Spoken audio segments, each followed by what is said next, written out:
For the Conservancy, Protect and Restore is sort of a once-in-a-generation campaign. And we are coming at folks asking for them to make an investment in our future. Our future as a planet, our future as a community, and our future as a species. The Protect and Restore campaign is already having a huge impact on the way that we do our work here in Lancaster and York counties, both with land protection, which can always use more funding. There's always another property to protect, and having that pot of money that we can use as fast as we need it is really, really important. We're unique as a land trust because we buy the land, and so then we can open it up to the public for recreation and, hiking and hunting in some cases, fishing. A lot of other land trusts rely on the conservation easement model, which leaves the land in private hands, which is a really, really excellent way of low-cost conservation, but you lose that whole side of public recreation and public access. It's difficult for me to even make an argument between what's the primary directive, whether it be animals, insects, soils, water, human beings. It's all of it. It's all of it wrapped up together. That's the beauty of ecology.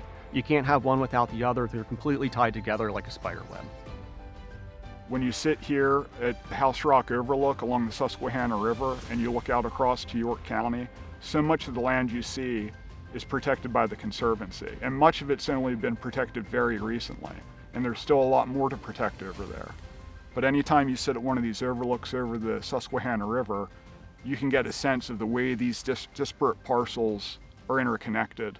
Right now, the real estate market is booming. We've all seen that over the last couple of years. If you've tried to buy a home or have seen somebody try to buy a home, it's the same thing for land protection. The market is so quick that if we don't have our resources lined up on the get-go, we're going to lose the property. In a lot of ways, the land we protect starts in a disadvantaged place, whether it's been improperly managed in agricultural practices, whether it's been partially developed in the past, or whether it's just not been managed with the most contemporary forest management techniques. Often there's a lot of work to do just to get those natural places back to a truly natural setting.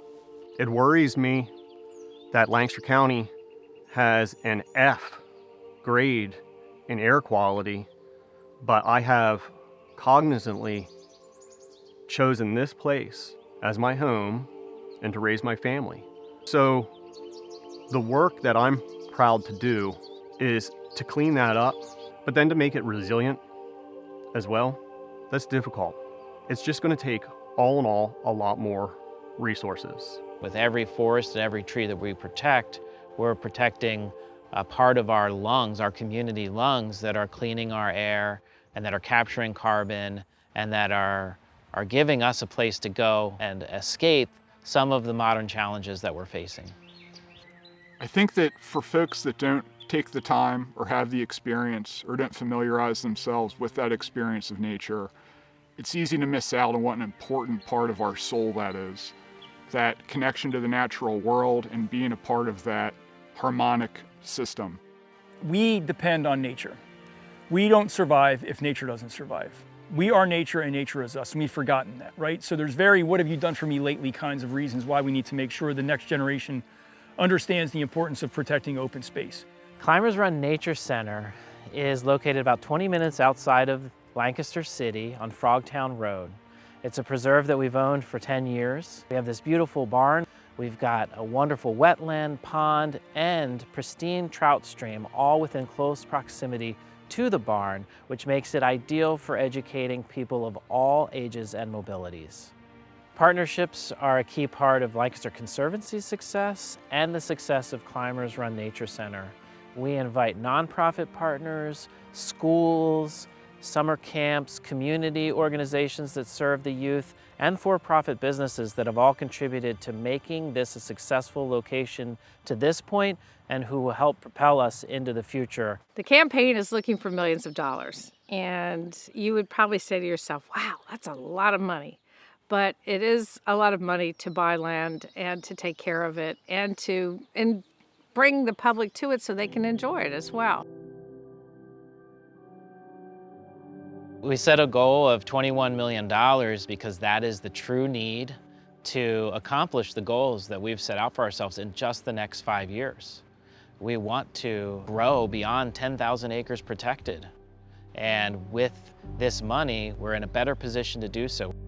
let's say we're working on this $11 million project and we're just kind of moving along through the pace, doing really well. And all of a sudden over here, this incredible second project comes up and it moves quickly. It has to move faster.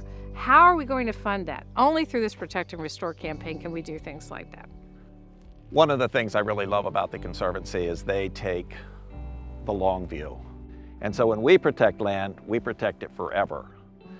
For every property that we acquire, we set money aside into an endowment to care for that land. Endowment for an organization is critical to the long-term survival of an organization like the Conservancy if there is economic downturns or if government grants ever went away. We all come into this planet, we all come into this life with a need to make a mark that will last long-term. For me personally, I love nature.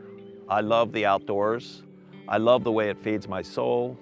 And I don't want us as a human family to lose that experience. We have the momentum, and then we have the market right now. The market is crazy. We have so many properties that are coming up that we've been having our eye on for years and years, and we're finally getting the opportunity to protect them. So now is more important than ever.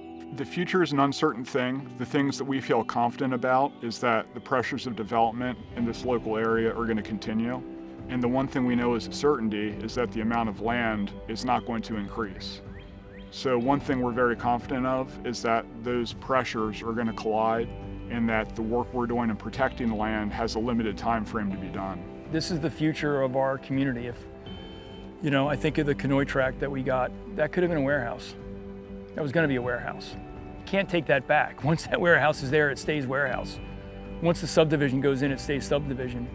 And the clock is ticking on this land, right? We're in a race to protect as much of the land as we can. And we're not anti-development, but we got to be doing it in the right places in the right way. And what we do is we protect the places where development shouldn't happen. It's really leaving a legacy for future generations, that future generations will come back and look upon our donors now at this really critical time in history. And I think be very grateful for the gifts that people gave them, the gift of open space.